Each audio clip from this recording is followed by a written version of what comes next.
All rise. Support court with Judge Van der Bee is now in session. Judge, this is case number JVB1066, Ward case. Thank you. You're welcome. You all may be seated. Okay, Mr. Ward, you brought this case before the court. What's going on? All right, now, let me just kind of cut to the chase of the thing. I was engaged to the mama of his child, and we were just having a good time, and was really getting ready to have a wedding, and the reception at Genghis Grill and everything was all set up. But unfortunately, she had fallen ill. COVID had got her, and then all of a sudden one day, she's just gone. Oh, I'm sorry to hear that. Yeah, but I mean, I had to take little Malaysia into my arms and try to explain things. I call her my little bit because, we just kicked it off right away. I'm talking about pretty much on the first date that I went on with them, because she brought her with her on our first date, which makes a lot of sense. And we just have been. And Malaysia is the child? Yes, ma'am. How old is Malaysia? She's 7. Okay. And, she's one of those smart little girls where you can't really get a whole lot past her. She's going to call you on your stuff. Okay. And that's what I appreciated about her. That's why we clicked so well, because her mama was the same. This case is emotional and complicated. Mr. Ward, a caring stepdad, is fighting to keep custody of Malaysia, the daughter of his late fiancée, who he raised like his own. But her biological father is now trying to get custody too, saying he has the right. With strong emotions at play, the judge has a tough decision to make. Sounds like a good kid. Well, yeah, she's wonderful. I mean, she's on point with all of her schoolwork. She loves doing her homework. Our thing is to watch some Schoolhouse Rock on YouTube to let her know how the old school did it and everything. And so our favorite hangout is the Sesame Place. She loves to go there. She saw one episode of Lego Masters, and I took her to the Lego place out there and the shops in Willow Bend and everything. So it's like, that's been my road dog. That's been my everything and all that kind of stuff. Sounds like the two of you have a great relationship. Oh, seriously. I mean, I just love having her, like my own child. And I feel like that she is actually my own child. I know that she only likes broccoli with ketchup, and she likes fish sticks with ketchup, and she likes corn with ketchup. I don't know what this thing is about ketchup. Me either. I don't like ketchup like that. I don't either. But I know how she likes that. I know that she's got to have that mood light on when she goes to sleep. I know that if I don't put those downy beads in with her blanket, that she's not going to sleep. So I do everything. I mean, I talk to the teachers. I got her on the after school program. I mean, everything that I could possibly want to do for a child, I do for her. Okay. And so my thing is that, I'm doing all the things that a dad would do for his daughter. And little bit in me, it's like, hey, I mean, I might as well just go ahead and say that she's mine. Because, up until the time that she and I and her mother were together, that's just the way it was. When it was with her, I was with them. So it's like, I feel like I take care of her. Okay. And since I figure I take care of her, then, then this cat over here, you figure that, that he's got something to say about it. When I've hardly seen him, granted, she's a child's daddy. I mean, yeah, every once in a while he'll come around. Every once in a while he'll visit her and all that kind of stuff. But he don't know. What do you mean by every once in a while? But every once in a while, it's like he'll come, he might honk the horn or whatever. He might ask her to come out. She'll come out and see. And that's the one thing about her. She knows no strangers. Okay, so you're referring, you called him a cat. I mean, what? Okay, all right, look. So this is her dad? This is her dad, yes. Okay, so you're saying he's not doing all of the things that you're doing with Little Bit, right? No, not at all. I mean, really, and know that for a fact? Well, this is how I look at it. If he was like a real man, if he was really taking care of his business, handling the business, then I wouldn't have any room to have proposed to Little Bit's mama. I wouldn't have even a place in her radar. But the fact that I did, to me, kind of says something. I mean, come on, man. It's like, So let me ask my question again. Okay. You know this for a fact that he's not active in her life. Well, the one thing that I know, okay, is that a lot of things that she needs and that she likes and dislikes, he hardly knows half of that. Oh. I mean, as far as I mean, come on. I mean, it's Sir, like, give me 1 second. I'm about to have him wrap it up. okay, So, okay. Well, look, all I know is this. When it comes between me and him, she comes to me. When it comes that to you know of. yeah, that I see. You know, I mean, every time that he comes, I give them their. Mr. Ward stands up, his voice full of emotion as he talks about his close relationship with Malaysia.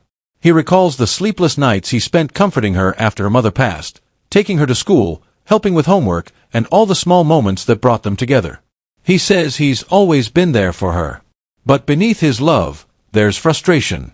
He accuses the biological father of being absent, only showing up when it's convenient for him. The courtroom is quiet as his words hang in the air, an emotional plea from a man who's given everything, but fears losing the child he considers his own. But I'm looking at her body language, and she's like, "Man, when is this going to be over?" So it's like, yeah, because she ready to come home with her real dad. no. Okay, Mr. Ward, give me 1 second. You know, your story was beautiful. It was very colorful. You know, and that's not to say that you're being untruthful about anything. However, I would like to also hear from Dad, because as you know, there are always two sides to every story, well, really three, and the truth lies somewhere in between them, right? I understand. So give me a moment, and I'll go over to Dad. All right. Now, Dad, it sounds like, you know, your daughter and Mr. Ward have a great relationship, but is it true these, you know, allegations he's saying about you not being very active and involved? None of it, ma'am. I see my child every time I'm off work, and every time I'm off, I go and pick her up, and she stays with me for the whole 4 days. I work 3 days on, 4 days off, and he knows it. And when we talk to her on the phone, she says he's too invasive. He always, what are you doing? What are you doing? And he always in her face and want to know like this. a helicopter dad. Right. Oh, okay. Like a microscope. That's how she feels, and she don't like it. And then as far as me and my child's mother splitting up, you know, that was between us. That was years before she even met you, so you can't put that on me. Well, you know, I can't put a lot on you. I mean, yeah, okay, fine. You can call me helicopter all you want to, but you were not there when her mama died, man. You weren't there to have to console her when she was crying and didn't go to sleep. You weren't there. I was there. You didn't even tell me. I was at work. You didn't even tell me. See, that's the thing. You are always at work. You're always at work. And see, here's the thing. I know there are a lot of emotions going on. I usually don't let people talk back and forth to each other. I'm so sorry. But I do understand the underlying issue here. Especially with, you know, your fiance passing away. I definitely understand that. I am just trying to get some clarity here because according to the paperwork that you filed, Mr. Ward, there is a court order in place. Yes. And it names your fiance as the custodial parent and dad as the non-custodial parent. And you are essentially trying to modify this order. Well, yeah, because essentially, to me, I became the custodial parent. Okay. And you understand how you feel is not what the law says, right? I do understand that. But Your Honor, the one thing that I do know is that the custodial duties I have taken on, and I know it's not by emotion, and I'm not even just talking about emotion, I'm talking about my actions. The teachers know me. The teachers call me. Hold that thought. The teachers know you as well? The biological father stands firm, responding to Mr. Ward's accusations. He admits his job keeps him busy, but argues that providing financial support is just as important as being there physically. He mentions his involvement, like cheering for Malaysia at her piano recitals, teaching her self-defense, and making sure she has everything she needs. However, he also questions Mr. Ward's way of parenting, saying his efforts can sometimes be too much. He calls him a helicopter dad who has trouble letting go, adding another complication to the case. Now, the courtroom faces a tough question. Two men who both care deeply for Malaysia, but with very different ways of being a father. Now, granted, he lives closer to the school, so he's up there just a little bit more than me. But anytime they call, I stop what I'm doing and I'm on the way. Okay. All right. It sounds like he's pretty involved. And tell me some things you and your daughter do together. Well, I take her to piano. I pay for her piano lessons. Okay. Some days when I'm off, I take her. He takes her other days. I pay for her to be in karate class. Okay. We go to Six Flags together. We go skating together. I try to teach her how to bowl. We have fun. We go to my mom's house and, I drop her off and she enjoys spending time over there mostly. All right. So she has a good relationship with grandmother. It sounds like this child is just well loved all around with both sides. I mean, is there any chance of the two of you trying to get along to make it work for the best for your daughter? Her dad, but he keeps saying, "Oh, she needs to be here," and my child's mother is no longer here. So I'm trying to get him to court to get full custody of my child. Okay. All the way. So that's how that's gonna end. You're not gonna be around too much longer. Look, man, no, you ain't gonna talk to me like that. No. Well, neither one of you are going to talk to each other like anything anymore.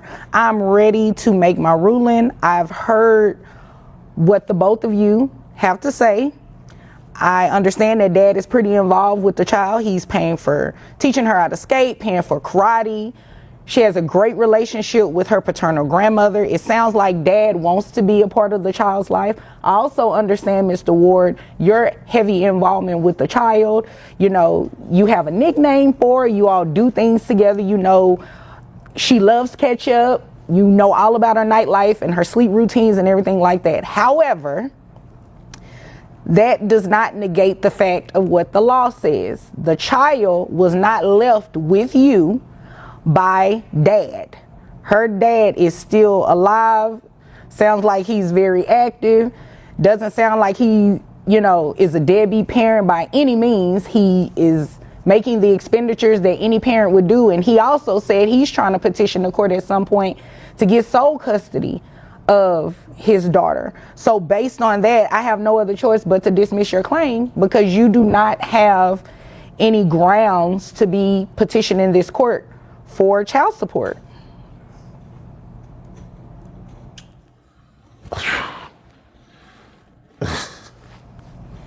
Is there anything further from either of you?